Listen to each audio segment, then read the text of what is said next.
Bonjour, bienvenue dans cette nouvelle Minute Rolliste spéciale du mois de septembre, consacrée aux évolutions, aux hacks, aux settings et aux plagiats du monde du jeu de rôle. Aujourd'hui, nous allons parler d'un des plus gros monuments du monde du jeu de rôle français. Et nous allons parler de sa dernière version, on parle aujourd'hui de l'Aélite. C'est la Minute Rolliste. L'Aélite est la cité sainte dirigée par le dieu roi Nin Ier, bordant le lac des Hautes-Eaux. C'est une cité immense où plus de 250 000 âmes se croisent tous les jours. C'est un lieu d'intrigue et de pouvoir où tous souhaitent résider. La ville est divisée en 8 grands quartiers.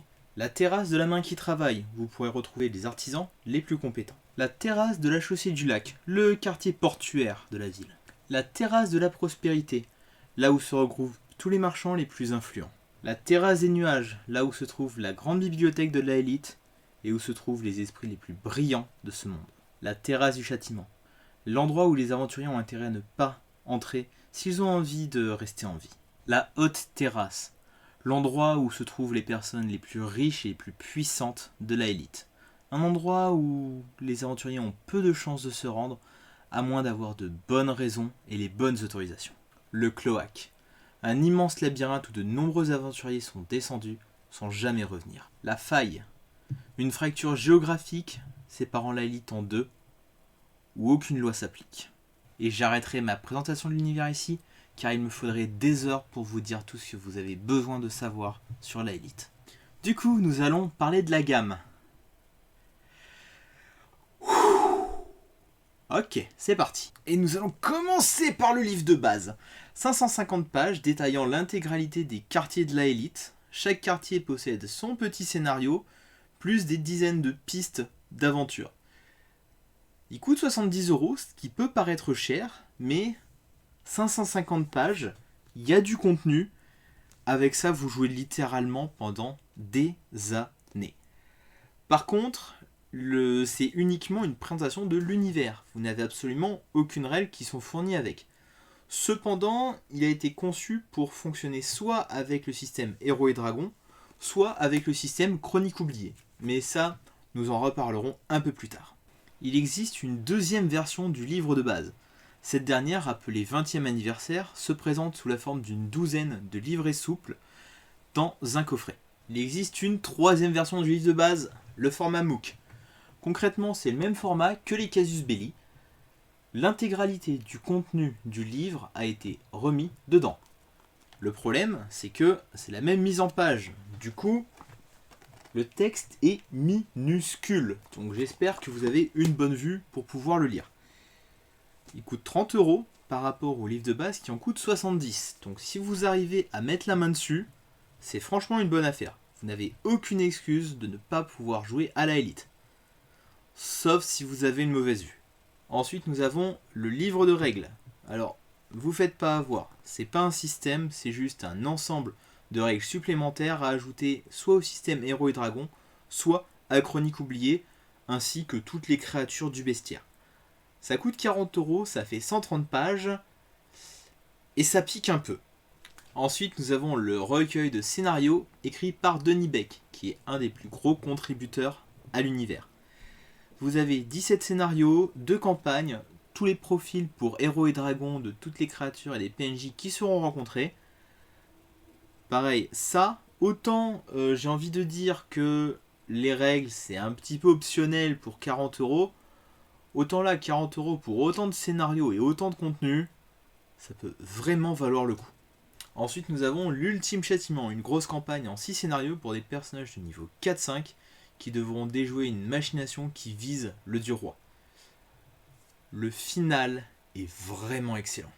Cette petite campagne vous coûtera la bagatelle de 40€, et quitte à vouloir explorer le monde, allez-y. Ensuite nous avons l'écran de l'Aélite avec un magnifique diorama qui contient toutes les informations nécessaires pour jouer avec Héros et Dragons, Chronique oubliée, ainsi que bien entendu un plan de la ville avec les différents quartiers. L'écran est bien entendu fourni avec son petit scénario pour une trentaine d'euros. Ensuite nous avons le scénario pour une poignée de dés, un scénario pour des personnages de niveau 6 à 7. Il a été débloqué lors du financement participatif. Il est vendu seul pour 10€. Ensuite, nous avons la Elite Hulu, ou comment inclure des grands anciens dans la Elite. C'est vraiment pas indispensable. Très sincèrement, si vous avez vraiment envie d'inclure du tout dans la Elite, ben vous pouvez prendre ça, mais pour moi, c'est superflu. Et ça coûte 10 €. Par contre, ce qui n'est pas superflu, c'est le guide du joueur, qui contient toutes les informations nécessaires à vos PJ pour pouvoir se débrouiller dans la Elite. Ça coûte 5 €, vous pouvez en prendre 2 pour le prix de l'Elite Hulu, et ça sera beaucoup plus rentable. D'ailleurs, si vous avez envie de découvrir l'univers un peu au-delà de ce que je vous ai présenté aujourd'hui, à moindre frais, bah 5 €, vous avez déjà de quoi faire. Ensuite, vous avez tout un lot de guides pour vos joueurs. Chaque guide coûte 8 €. 8 et 8, 16, et 16, 32, 40, 48. 48 € pour 6 bouquins souples comme ça, même pas la peine de penser à les acheter, c'est complètement trop cher. Ensuite, nous avons les gazettes de la Elite. Chaque gazette coûte 3 €, il y en a 6, et c'est du format 2 pages. Il y a un peu de background, il y a quelques idées d'aventure. Pareil, c'est vraiment pas impératif. Tout cela a été conçu pour entrer dans la boîte du Dieu Roi. Elle est disponible séparément pour 20 €. Sachant que si vous avez participé au financement participatif, tout ça a été inclus dedans sous le titre du pledge du Dieu Roi. Mais ce n'est pas fini. En effet, il y a encore tout un tas de cartes qui étaient fournies lors du financement que je ne déballerai pas parce que j'ai un petit peu la flemme et parce qu'après il faudrait les replier.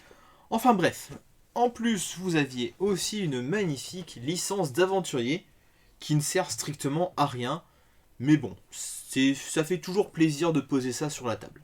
Ensuite, vous avez le tarot de la Elite. C'est un jeu de tarot de Marseille. Il y a des illustrations typées de la Elite. C'était disponible uniquement lors du financement participatif.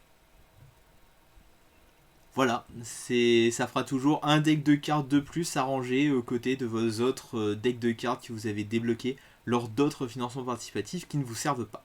Un autre truc débloqué lors du financement participatif, c'est la carte de la Elite format tissu, que je ne déballerai pas une fois de plus parce que j'ai la flemme. Cependant, elle est de très bonne qualité, elle est toute en couleur et elle est du plus bel effet sur une table de jeu. Ensuite, nous avons le carnet de notes de la Elite, qui coûtait 15 € je crois. Un carnet vide, pour prendre des notes, à 15 € avec la sérigraphie de la Elite. Bon bah si vous avez 15 balles à dépenser pour rien, allez-y. Par contre, si vous avez envie d'investir 15 €, je vous propose la bande son de la Elite. Il y a 13 ambiances sonores que vous pouvez utiliser à n'importe quel endroit, à n'importe quel quartier de la Elite, et à mon avis, il doit aussi avoir moyen de les réutiliser ailleurs. Ça doit faire depuis les Contrées du Rêve qu'on n'avait pas eu une bande son de JDR aussi belle. Et voilà qui clôture la présentation de la gamme La Elite 2021. Du coup, qu'est-ce que je pense de la Elite ? La Elite a un gros avantage qui est aussi un gros inconvénient. C'est un univers qui est énorme. La Elite se présente sous la forme de plusieurs quartiers. Chaque quartier a ses propres ambiances, ses propres objectifs. Si vous avez envie de faire de la politique, il n'y a aucun problème, vous trouverez des quartiers qui peuvent vous servir. Vous avez envie de faire du porte-monstre-trésor, vous avez le cloaque. Et au final, vous pouvez faire ce que vous voulez dans la Elite. Mais, en tant que maître du jeu, vous devrez vous préparer, car vous allez devoir avaler les 550 pages du livre de base. Et ça peut être très éprouvant. Du coup, soyez avertis, en entrant à l'élite, vous ouvrez une certaine forme de boîte de Pandore. Que ce soit avec une gamme qui est extrêmement importante, ou avec du contenu peut-être trop gros pour la plupart des maîtres du jeu. Du coup, revenons-en à notre setting. La Elite, évolution, hack, setting ou plagiat. C'est évidemment une évolution. Le La Elite de 2021 n'a absolument rien à voir avec le La Elite des années 80. Cet univers a eu droit à plus de 35 ans d'évolution et de maturation afin d'arriver à cette version définitive et ultime de cet univers. Et étant donné que je viens de parler à plusieurs reprises d'univers, la Elite est automatiquement un setting. C'est une ville à intégrer dans n'importe quel monde d'Heroic Fantasy. Si la Elite a à l'origine été conçue pour être jouée avec Donjons et Dragons, c'est surtout parce que Donjons et Dragons était le jeu de rôle qui tenait la tête à l'époque. Cependant, aujourd'hui, il ne devrait y avoir pas beaucoup de difficultés à réadapter la Elite pour un univers autre que Donjons et Dragons, étant donné que les joueurs évolueront surtout dans cette ville. On peut aussi considérer cette nouvelle version de la Elite comme un hack, étant donné qu'il a droit à son propre petit livre de règles avec ses petites modifications des systèmes Héros et Dragons et Chroniques oubliées. Et du coup, vous l'aurez deviné, étant donné que les ayants droit ont donné leur accord, la Elite 2021 n'est pas un plagiat. Et c'est sur ce magnifique faux raccord que se termine cette présentation de la Elite. Si vous avez envie de suivre cette pentalogie sur les évolutions, les hacks, les settings et les plagiats du jeu de rôle, je vous donne rendez-vous mercredi prochain. Sur ce, je vous dis à la semaine prochaine pour une nouvelle Minute Rolliste qui parlera d'un jeu très proche d'un autre jeu dont nous avons déjà parlé. Ciao!